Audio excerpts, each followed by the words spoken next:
For months, WDRB exposed issues at Metro Corrections from the outside, from inmate deaths to overcrowding and staffing shortages.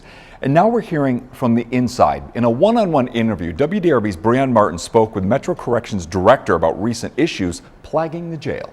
That's right, Joel. Dewayne Clark got right down to it, telling me the problem is money. He says workers do deserve a raise. There have been many complaints about Louisville's jail, from the people who work there. We're being overworked. To the Union for Corrections Officers. People's lives are at stake. And family members concerned for loved ones locked up. What is going on?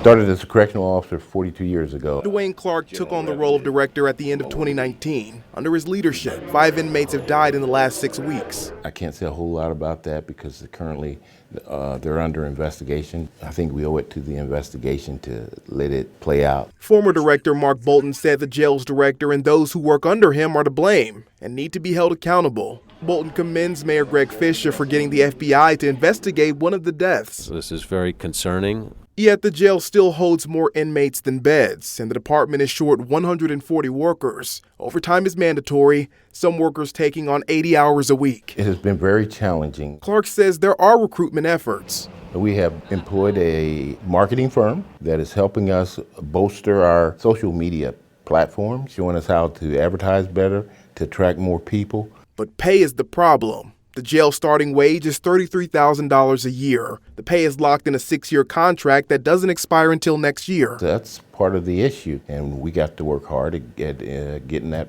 pay raise up. Unfortunately, I just can't do it unilaterally on my own. It's a process. The jail, the union, and Metro government are trying to come up with a new deal after the union overwhelmingly rejected a deal that would have bumped starting pay to $44,000 and include an 8% pay raise for sworn officers. Ultimately going to fall on the mayor. It seems like he is focusing on areas that are important to him: the homeless population, overdosing, low income areas. He's constantly pouring money into these communities.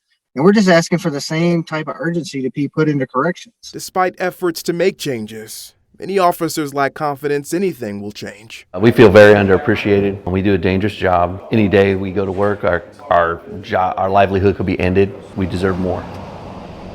Clark says Metro government and the Corrections Officer Union will meet this week to try and find a solution to some problems.